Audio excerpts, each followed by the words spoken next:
Hola, ¿qué tal? Bienvenidos, bienvenidas al Mundo desde el Sur. Soy Luis Francisco Blandón, desde Caracas, Venezuela. Hoy, centrándonos en América Latina, en medio de la campaña de agresión de Estados Unidos contra la región, bajo esa narrativa iniciada recientemente por funcionarios estadounidenses sobre el combate al narcotráfico y el flujo de drogas hacia su país. Bueno, hoy la presidenta de México, Claudia Sheinbaum, contradice al director de la Administración para el Control de Drogas, la DEA, Terry Cole, sobre un operativo conjunto en la frontera, o ante la interrogante sobre si Estados Unidos, mediante una orden de Donald Trump, bombardeara el país. La presidenta declara firmemente que no existe esa posibilidad. Pero por otro lado, medios estadounidenses han revelado que Trump firmó una orden secreta instruyendo al Departamento de Defensa a preparar opciones para un ataque militar contra los cárteles en América Latina. Así las cosas. Antes del análisis, recordarle a través de redes sociales, a lo largo del día hemos sondeado la opinión de nuestros usuarios sobre este tema. Algunos de ustedes ya han participado respondiendo a la pregunta. Este es el código QR igualmente, si no lo ha hecho, para que escoja una de las opciones ante esta pregunta. Países de América Latina rechazan amenazas injerencistas de los Estados Unidos bajo el alegato de combatir el narcotráfico. Colombia y México, por ejemplo, instan a frenar la ruta de la droga respetando la soberanía de los países. ¿Y en qué se traduce eso? Ahí están las opciones. Responde a las agresiones de Washington, ratifica la soberanía latinoamericana, rechaza la política injerencista de los Estados Unidos o promueve integración regional ante este tipo de escenarios y adversidades. Si no ha participado, puede realizarlo escogiendo una de estas opciones. Más adelante analizamos los resultados de la encuesta. Me acompaña en la distancia Pedro Miguel, periodista, escritor, nos acompaña desde Ciudad de México para poder dialogar un poco sobre este tema. Muchísimas gracias, Pedro, por tu tiempo. Bienvenido. Muchas gracias, Luis. Buenas noches. Bien, vamos a escuchar en primer lugar a la presidenta de México, Claudia Sheinbaum, sobre lo que ha sido este escenario, y esto decía. México es un país libre, independiente y soberano. Y ningún gobierno extranjero se atrevería a violar nuestra soberanía. No es como antes. México tiene mucha fuerza nacional por nuestro pueblo, por lo que representamos como gobierno del pueblo, e internacional. Entonces no, eso no va a ocurrir. Y como dije, cualquier intento, tenemos el himno nacional. Un soldado en cada hijo, te digo. Así respondía la presidenta Claudia Sheinbaum. Pedro, la DEA habla de bombardeos en México, si así lo ordena Donald Trump. Todo esto desde una campaña cada vez más agresiva, ¿no?, de intervencionismo estadounidense en Latinoamérica. Tu lectura sobre todo este escenario.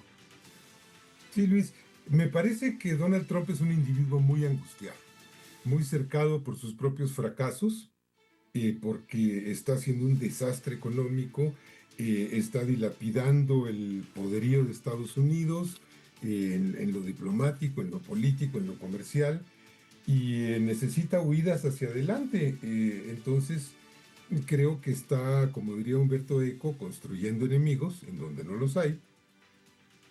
Y pues es un juego muy peligroso en primer lugar para Estados Unidos, porque México no es Irak, Venezuela no es Irak, ni Afganistán, no estamos a 10,000 kilómetros de distancia, somos países soberanos y pues evidentemente la historia esta de las drogas es absolutamente inverosímil, tanto en lo que se refiere a los amagos estos de la DEA contra México, como en lo que se refiere a la política militarista desplegada en el Caribe, ¿no?, en contra de Venezuela.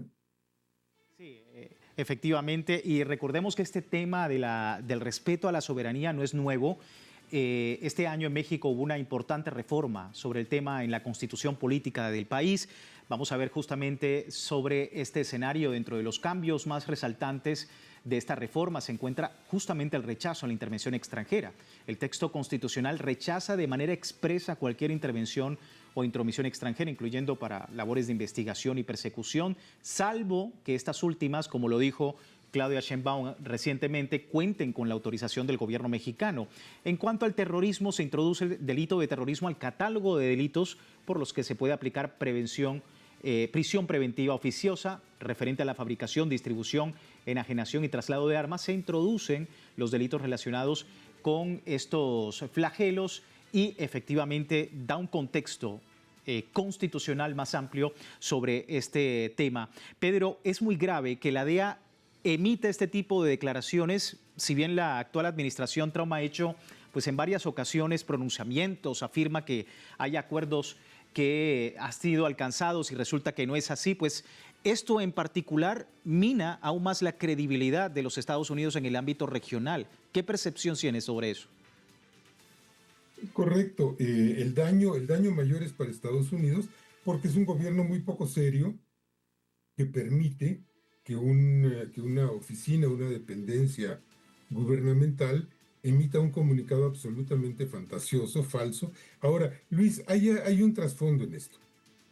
La DEA está muy enojada con México, porque en el sexenio anterior el gobierno de Andrés Manuel López Obrador echó a todos los agentes de la DEA del territorio nacional y condicionó, puso condiciones muy severas para que algunos agentes pudiesen regresar a México o para que la DEA pudiese retomar actividades dentro del territorio nacional. Eso es antes incluso de la modificación constitucional que establece penas muy severas para cualquier agente extranjero que esté trabajando sin autorización del gobierno mexicano en nuestro país. La DEA está muy enojada, pero además creo que hay algo que se nos escapa. Solemos decir, lo cual no es falso, que Estados Unidos está buscando hacerse con el petróleo de Venezuela, tener un control estratégico sobre México, pero hay algo que no decimos, y es que Estados Unidos es un narcoestado. El narcoestado mundial es Estados Unidos. Es el mayor mercado de drogas del mundo, es el mayor proveedor de armas, es el sitio donde se da el mayor lavado de dinero en el planeta, es la sede, la patria de los laboratorios que han creado las epidemias de adicciones, Purdue Pharma, por ejemplo, y yo creo que lo que quiere no es solo el petróleo, creo que lo que quiere es quedarse con el mercado de las drogas, ¿eh? Todo esto a mí me suena a una lucha entre cárteles en la que el gobierno de Estados Unidos es el cártel principal. Interesante lectura sobre ese escenario. Pedro, como periodista, ¿qué papel están jugando los medios de comunicación en toda esa narrativa en Latinoamérica?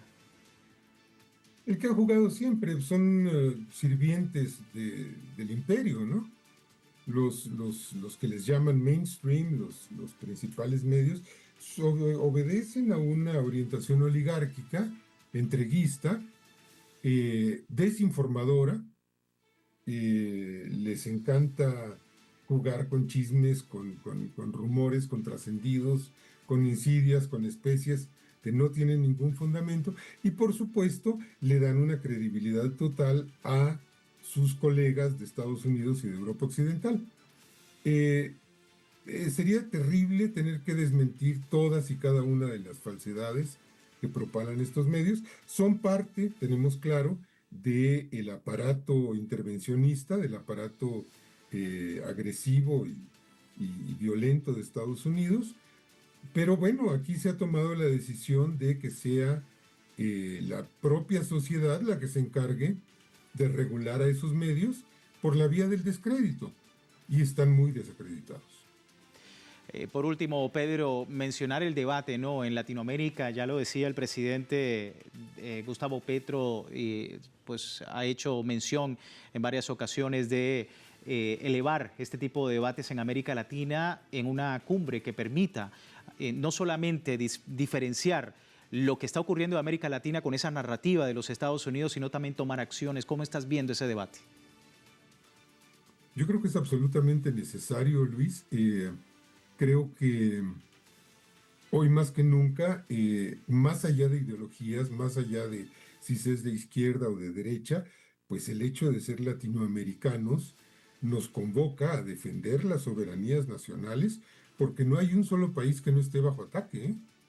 Es decir, el gobierno de Trump actúa de manera tan grotesca y tan suicida que le pone aranceles de 50% a Brasil, que es un país con el que Estados Unidos tiene superávit comercial. Llega a esos niveles de delirio, ¿no? Porque es una agresividad general que lo que esconde es una tremenda angustia, insisto, en lo personal, una tremenda debilidad política, porque no hay que olvidar que Trump está por abajo del 38-37% de aceptación y la presidenta Sheinbaum tiene 80%.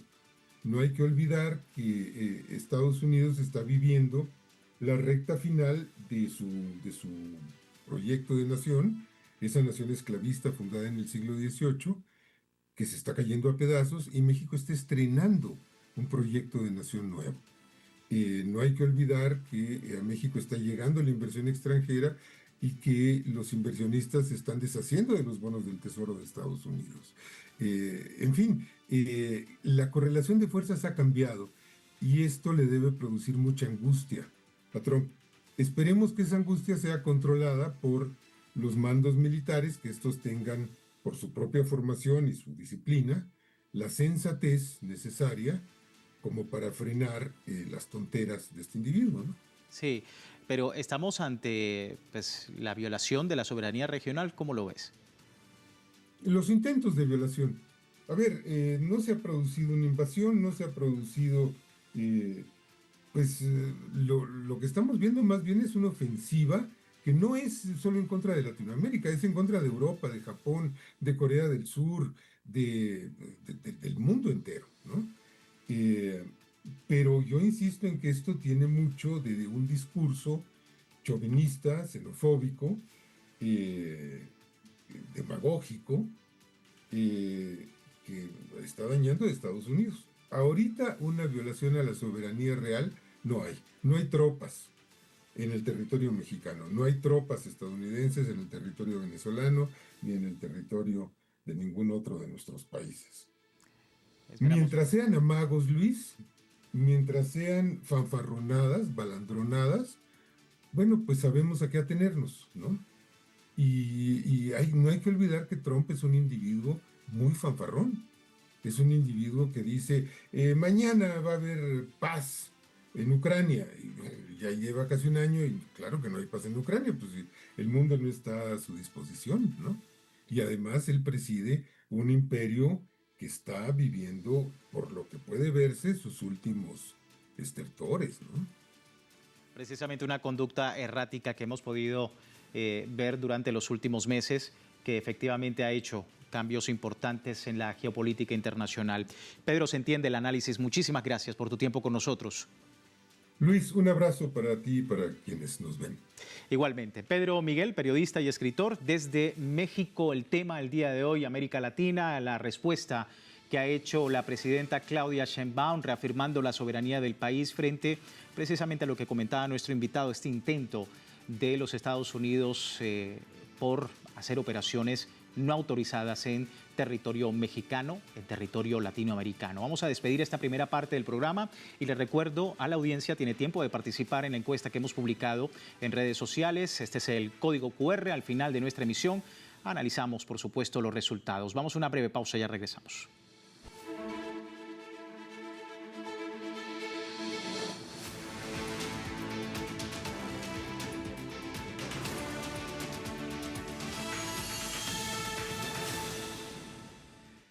Gracias por seguirnos en El Mundo desde el Sur, hoy hablando de Latinoamérica y en el marco de las respuestas a las amenazas de Estados Unidos contra esta región. Colombia también instó a países latinoamericanos una mayor integración para luchar contra el narcotráfico, defendiendo la soberanía de los países. El presidente Gustavo Petro ha rechazado en días recientes cualquier tipo de injerencia de los Estados Unidos en asuntos regionales, denuncia que la Junta del Narcotráfico, una organización que cataloga como terrorista, es una estructura criminal que opera como una alianza transnacional, asegurando que estuvo implicada en los últimos ataques terroristas en el país. De hecho, denuncia que vincula a capos albaneses e italianos con operaciones en Europa, Haití y pues en otros lugares en América Latina. Me acompaña María Consuelo Ahumada, profesora de la Universidad Externado de Colombia, desde Bogotá para analizar el tema. María Consuelo, muchísimas gracias por su tiempo. Bienvenida.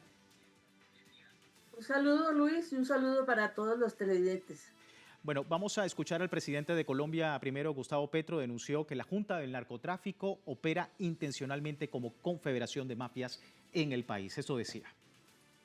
Por eso he tomado una decisión.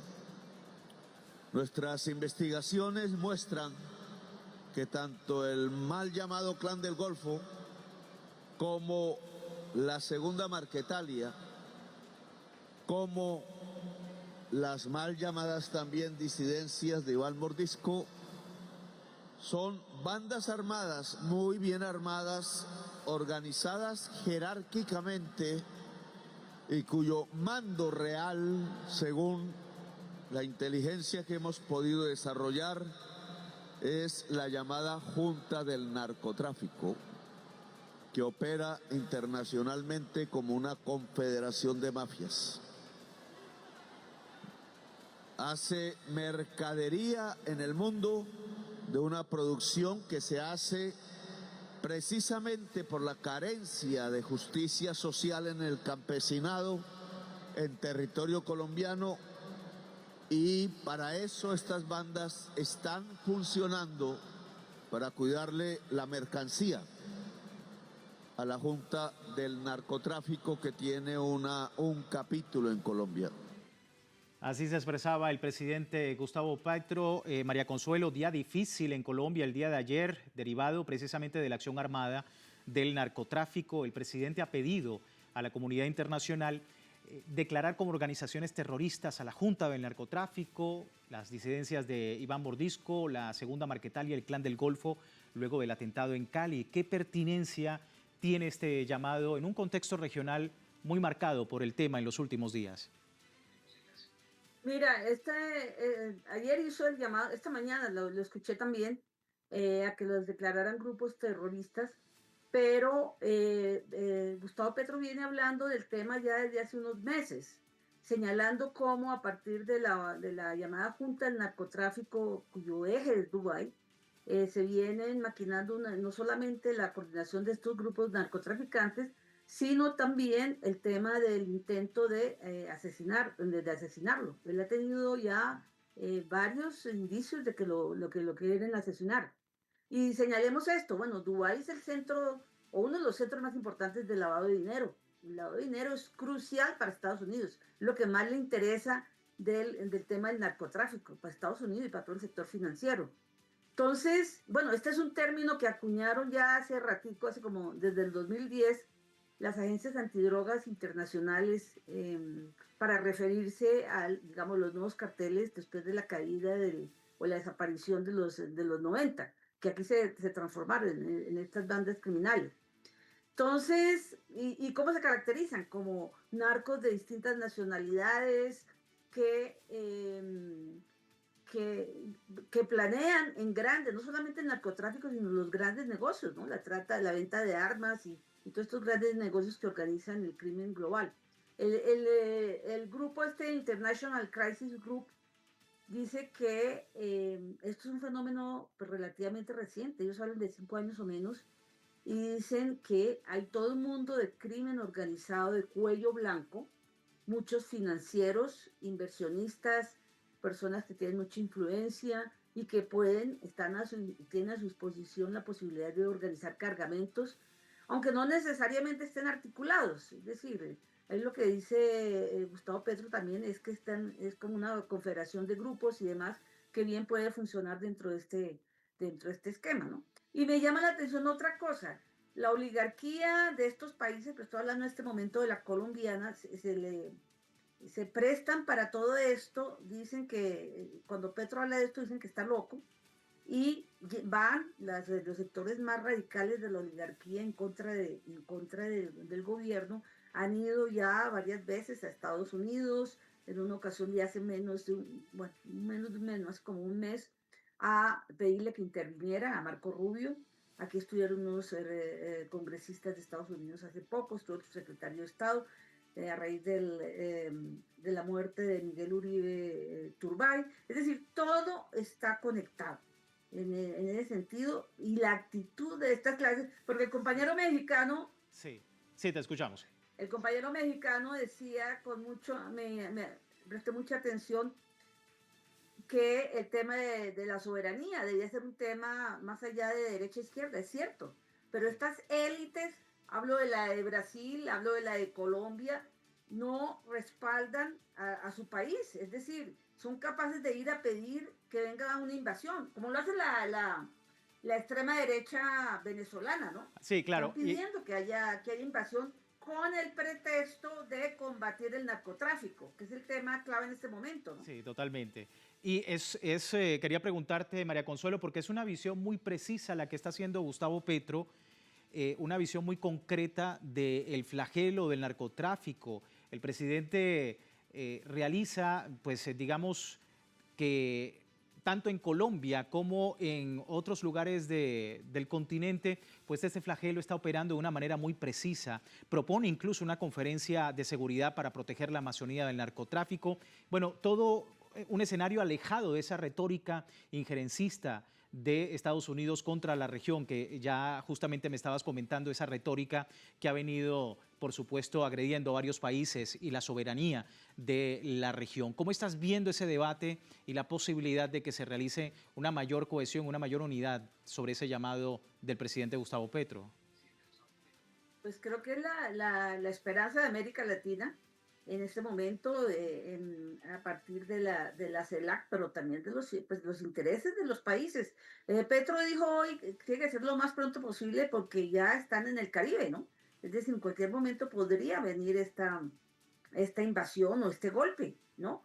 Y pues yo creo que es así. Yo creo que a Trump hay que verlo, no principalmente como un loco, quiere hacerse el loco. Esa es la figura más clara de la ultraderecha en el mundo, del neofascismo. Él no tiene ningún reparo en decir que se va a quedar con Gaza, en sacar a la gente, en patrocinar todo lo que están haciendo, ya no solo el genocidio, sino sacarlos y hacer lo que quiera hacer allá, y lo ha podido hacer. No tiene ningún reparo en hacer lo que ha hecho con los inmigrantes, maltratarlos, llevarlos a El Salvador, a estas cárceles tenebrosas. Entonces, él puede dar golpes, claro, amenaza muchas veces, pero no es amenazar de loco ni de fanfarrón, amenaza para lograr objetivos, lograr la sumisión de los países, lograr una serie de elementos que son claves para él. Por ejemplo, a Colombia lo tiene amenazado con la desertificación el próximo mes de septiembre, que es casi un hecho, ¿no? Que lo van a desertificar. Lo dijo aquí el subsecretario de Estado cuando vino la semana pasada.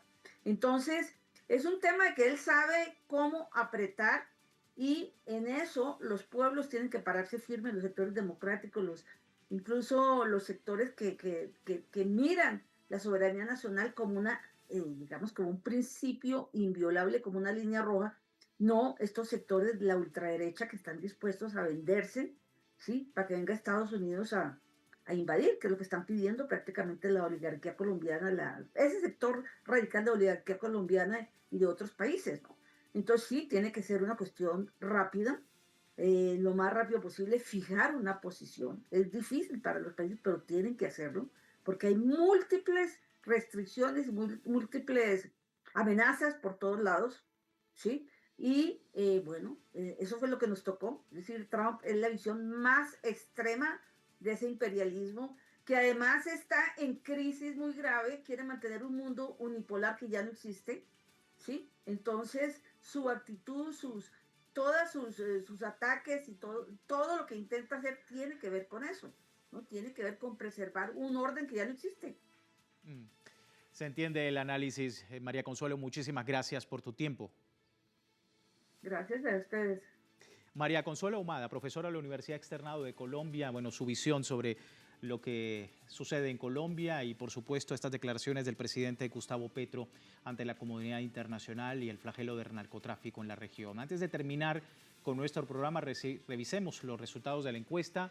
Más temprano decíamos, países de América Latina rechazan amenazas injerencistas de Estados Unidos bajo el alegato de combatir el narcotráfico. Colombia y México instan a frenar la ruta de la droga respetando la soberanía de los países. ¿Esto en qué se traduce? Bueno, ahí están las opciones y la opción más votada. 46% de nuestros usuarios dice que responde a las agresiones de Washington. Un 23% dice que ratifica la soberanía latinoamericana. También en ese porcentaje está la opción de rechazar política injerencista de Estados Unidos, y solo un 7% dice que promueve la integración regional ante las adversidades. A todos ustedes, muchísimas gracias por participar, como siempre, de esta encuesta en El Mundo desde el Sur. Nosotros finalizamos, les recuerdo, www.telesurtv.net, con nuestra señal en tiempo real desde cualquier parte del mundo, y también en Telegram, más allá de nuestra encuesta, todo el servicio informativo de Telesur, siempre con una perspectiva del mundo desde el sur. Soy Luis Francisco Blandón, gracias por seguirnos.